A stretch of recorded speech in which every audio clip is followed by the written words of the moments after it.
Hello and welcome to September's astrological forecast for September 2024. What planets are dominating? Which signs are getting affected? Is September going to be like August? And more. So stay tuned. Please become a subscriber. It all helps. And like the current video if you like it. Okay, so September 2024. We've experienced 2 months that have a lot has happened over a very short space and time, and that continues to be the running theme for September. So let's get to it. Well, I think the first thing is on the 2nd of September, Pluto re-enters into Capricorn. Now, Pluto went into Capricorn, very early in 2008, January 2008, and has been a big player in terms of the economic and political instability in the Western world that we have experienced since then to do with governmental institutions. Pluto has obviously gone into Aquarius. This is the last time that Pluto goes back into Capricorn. So that 29-degree critical degree mark in Capricorn is important. And if you've got planets certainly around there, then you're going to get a little bit of a revisit of Pluto's energy of power, dealing with fears, and dealing with the idea of how to look deeply into what's really kind of going on. From a collective point of view, this is tidied up the loose ends for the next kind of couple of months, really, of what we've all experienced since 2008 from the collective level. Interesting, of course, that in the USA we've got the elections during this re-entering of Pluto into Capricorn, and how that's going to play out in terms of how that election is going to play out. But what I think is the thing to look out for is the fact that old news, old themes coming out, but more in they just will not fit in too well in the collective thinking. We've now gone into Pluto in Aquarius, and that theme is going to play out for the next 20 years. So the revisit of Pluto in Capricorn is really going to bring back just themes that we've kind of been there, done that, reminders of the past, really, and how we've got to where we are now and how we're going to move forward. Straight off the back of that, on the 3rd, we've got a new moon at 11 degrees in Virgo. Interesting kind of energy there in terms of strategy, in terms of the details of what we all need to concentrate on during that particular period. And this is interesting because on the 4th, Mars enters into Cancer. And this is going to be difficult. Mars does not bode well. It's in its falling Cancer, but more importantly, we've got a retrograde coming up at the end of the year, and it's going to be in between Cancer and Leo, and therefore the effects of that Mars energy in Cancer are going to start to sort of permeate in our kind of consciousness, like the warrior, disturbing the family or the more intuitive aspect of the collective. And again, if you've got planets around about 0 to 1 degrees, 2 degrees in Cancer, Capricorn, and Libra, then and Aries, then you're going to be kind of affected by this energy, and it sort of really kind of comes bounding in. And it's unstable. It's unstable.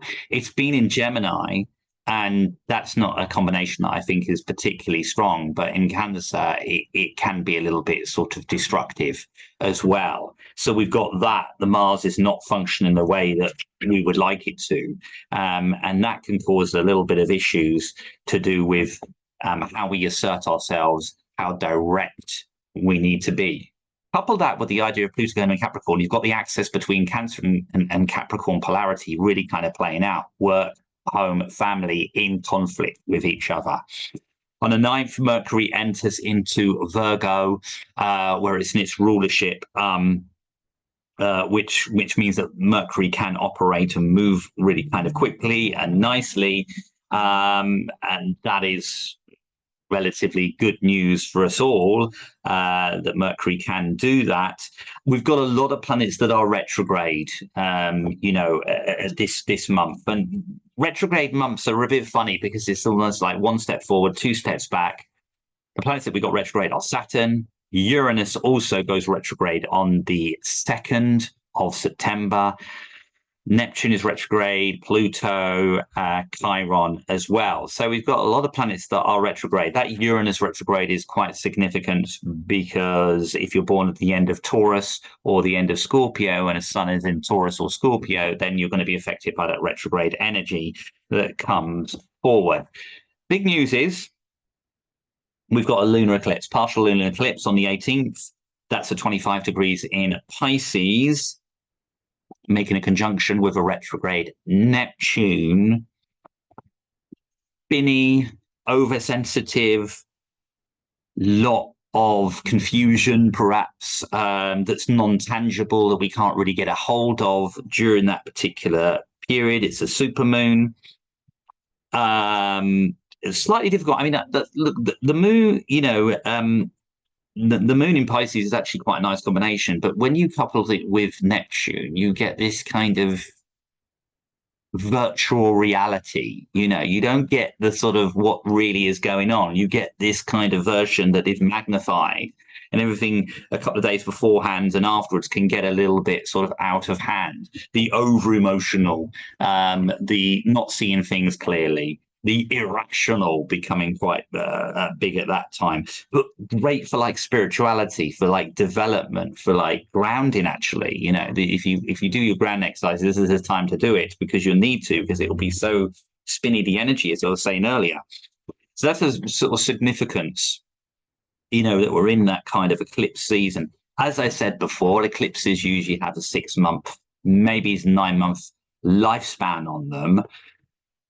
They come around every 19 years. So if you kind of want to look back to 2005, when the last time that eclipse was kind of at that sort of near enough that degree, then you might get an idea of what to expect from that. And particularly if you've got in the mutable signs of Gemini, Virgo, Sagittarius, and Pisces, planets around the 24, 25, 26 degree mark, then of course you're going to be quite affected by this lunar eclipse. Eclipses, lunar eclipses, endings, things coming to light, illumination. 22nd, we've got the autumn equinox when the sun enters into Libra. In the UK, that's about 1343. That happens. Always a significant event energetically from one season in the Northern Hemisphere to the other. And as we go into the autumn season, everything begins to sort of die away. The whole thing about transformation, rebirth, very much a theme of that. And it's an interesting, because the chart of that particular autumn equinox has got a Sagittarius rising, which is about creating visions for the future and what do we want to create collectively as well as on an individual level. 23rd, Venus enters into Scorpio. Venus is not comfortable with Scorpio, so if you're in a Venus profected year, that might be a little bit on the challenging side. Particularly, it's a little bit sort of gets carried away, Venus in Scorpio, and is quite intense. And then the 26th, Mercury enters into Libra, which it's kind of neutral. It's relatively comfortable with. So that actually kind of bodes well. So again, if you're in Mercury profected year, September, you've got it in Virgo, and then you've got Libra, you're doing all right. And that kind of brings that kind of energy to a close. As I said, you've got a lot of planets that are retrograde during September. And that, I think, always, whenever I see that, is it going to be as dramatic as August and July? Probably not. And the re-entrance of Pluto in Capricorn does feel like a bit like, well, here we are again,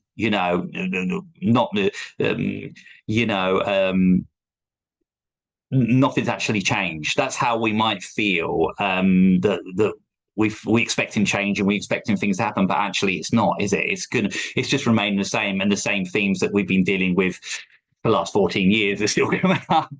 That's it, And this is all very much kind of, because looking at, 2025, You know, there's a lot of massive astrological changes in 2025, though. You know, it will like feel that collective hangover, but Pluto in Capricorn is meant to, you know, clear up all of the debris and actually package it and kind of go, right, that's it, let's move on, let's go to the next thing, which is the Pluto in Aquarius and the themes that will come out there. So just be kind of aware of that. It's not the permanent state of this energy, this planetary energy of Pluto in Capricorn. Oh God, here we go again. This is what we've had before. It's actually just the sort of tying up the loose ends. That's very much September, and that's how it will kind of feel. Mercury's playing nicely. Jupiter is, you know, going through Gemini, you know, forward for the moment. So, you know, Jupiter's kind of, but Jupiter and Gemini is a little bit too busy.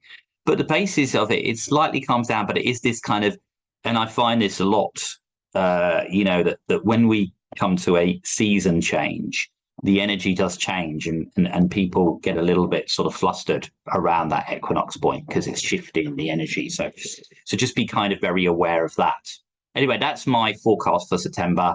Again, become a subscriber. Please like the video, and I shall see you all for the next video. And thank you very much for watching.